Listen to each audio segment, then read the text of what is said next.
Então, depois quando esse processo termina de acontecer, a gente vai ter finalmente como um produto dessa reação o piruvato. O piruvato é um composto que é derivado da glicose, que lá no início dessa reação foi passando por várias atuações enzimáticas, teve fosfatos adicionados, teve fosfato subtraído, teve um monte de coisa, ela foi transformada várias e várias e várias vezes, a fim de finalmente se transformar no piruvato. E o piruvato ele é muito importante, porque é o piruvato que vai servir como um substrato para a gente conseguir dar continuidade ao processo de respiração celular. Olha só que coisa maravilhosa, tá? E aí, no final desse processo, a glicose se transforma em duas moléculas de piruvato. É por isso que eu falo que ocorreu quebra da glicose e também o próprio nome do processo é quebra da glicose. Porque se vocês pararem para pensar, como a glicose tem 6 carbonos e os piruvatos são dois compostos, cada um com 3, isso sugere que ela realmente foi quebrada em duas coisas diferentes, tá? E quando esse processo termina, algumas coisas ficam sobrando. Por exemplo, o próprio ATP. O ATP, que é a molécula essencial de energia que as nossas células utilizam para o metabolismo fisiológico, elas foram gastas lá no início para desestabilizar a molécula da glicose. Dois ATPs foram gastos, foram, como a gente diz, investidos. Toma aí, meu chapa. Então, eu tenho um saldo negativo de menos 2 ATPs, porém no final, na reta final do processo de glicólise, ali mais ou menos na fase do fosfenolpiruvato para se transformar no piruvato por meio da piruvatoquinase, ocorre também a produção de mais ATP, mais de 2 ATPs, que quando somados, né, aos outros 2 ATPs produzidos a partir da transformação do 1,3-bifosfoglicerato em 3-fosfoglicerato, a gente tem 4. Então, no final desse processo, quando a gente paga o ATP que foi gasto, sobram só 2 ATPs.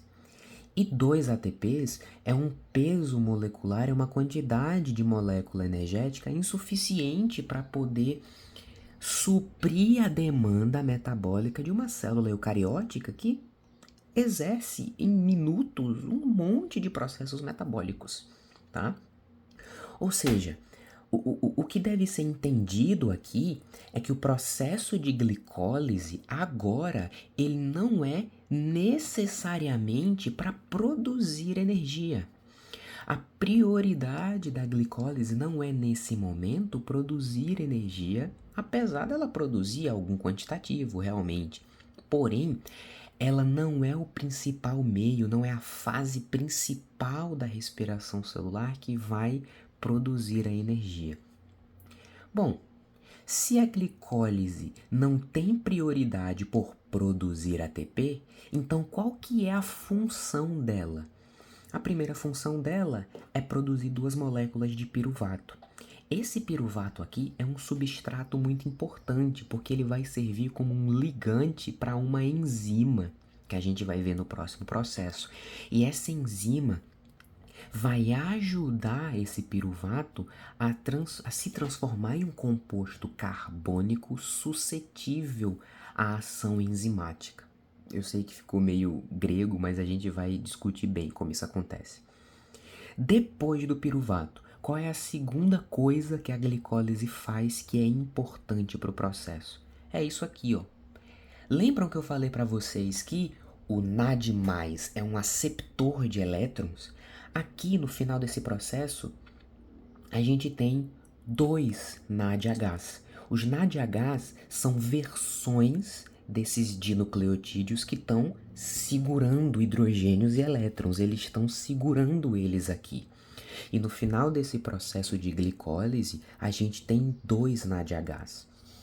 E por mais que ele pareça ter uma função meramente acessória, por só segurar os elétrons e hidrogênios, é esse cara aqui que vai exercer o papel crucial lá no final da respiração celular. É tudo graças a ele. Não de uma forma tão generalizada quanto eu tô falando, mas vocês entenderam, tá?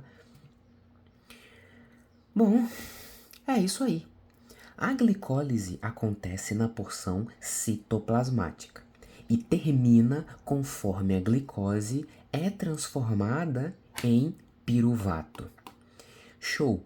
Quando o piruvato está pronto, ele sai do citoplasma e entra na mitocôndria. Agora sim, né? A gente ouve falar desde os tempos da escola que a respiração celular acontece na mitocôndria, e é porque acontece mesmo.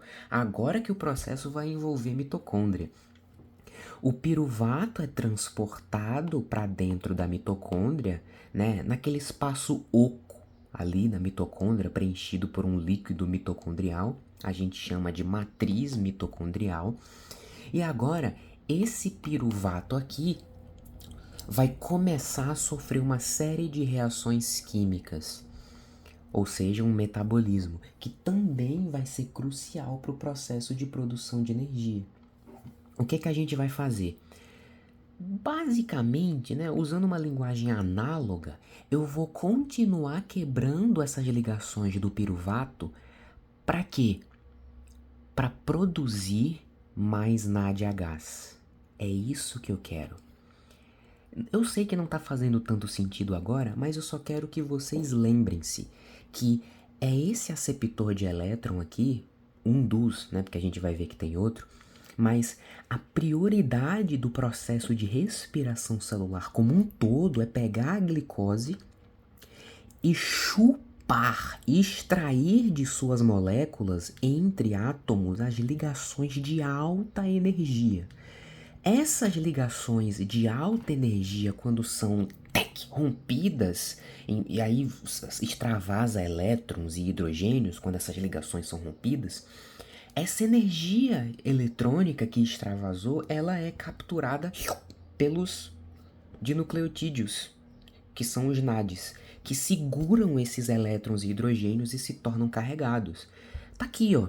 A energia liberada da quebra das ligações da glicose e agora, como a gente vai ver, da quebra do piruvato, não são perdidas, entendeu? Não se perdem, né? Porque na natureza nada se perde, nada se cria. Olha só que oportunidade eu achei para citar o meu parça Lavoisier.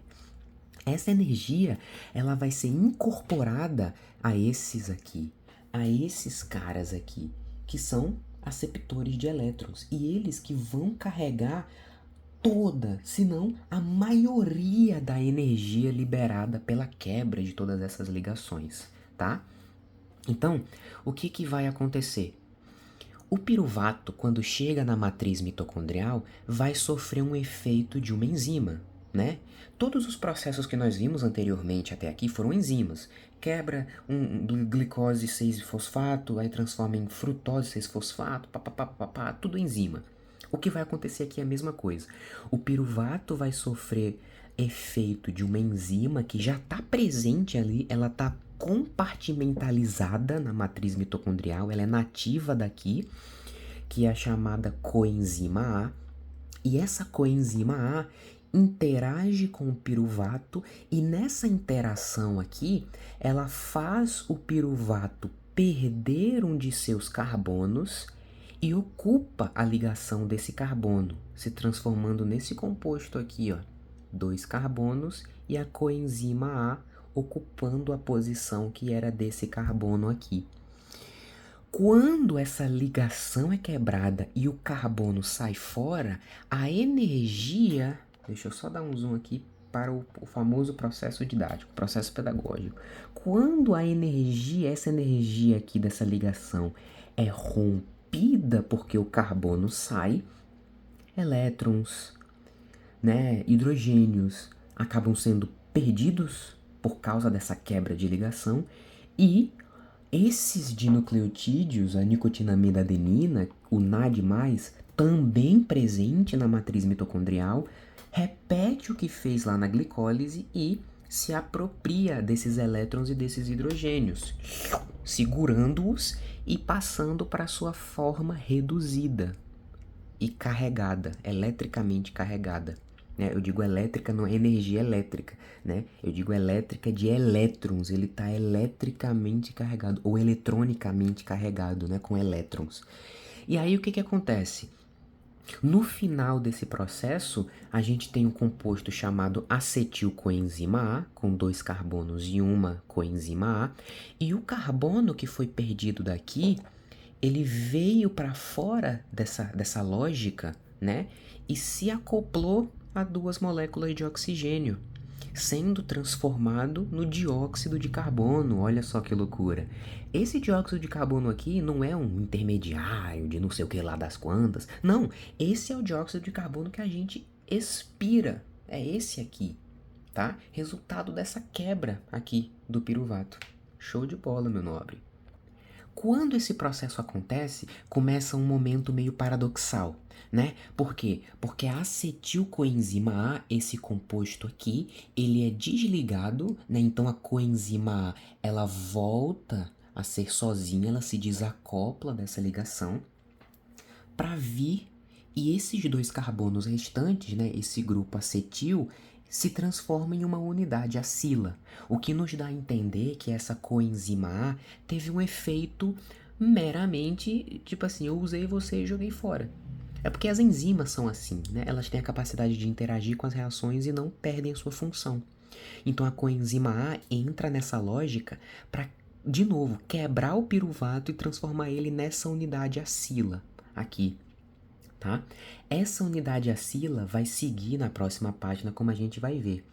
Um processo que nós chamamos de ciclo do ácido cítrico, ou como a gente vê lá no ensino médio, né, o ciclo de Krebs, descoberto pelo Adolf Krebs. Não era aquele Adolf que vocês estavam pensando, tá bom? É porque veio da Alemanha e tem o nome Adolf, a gente já pensa, né?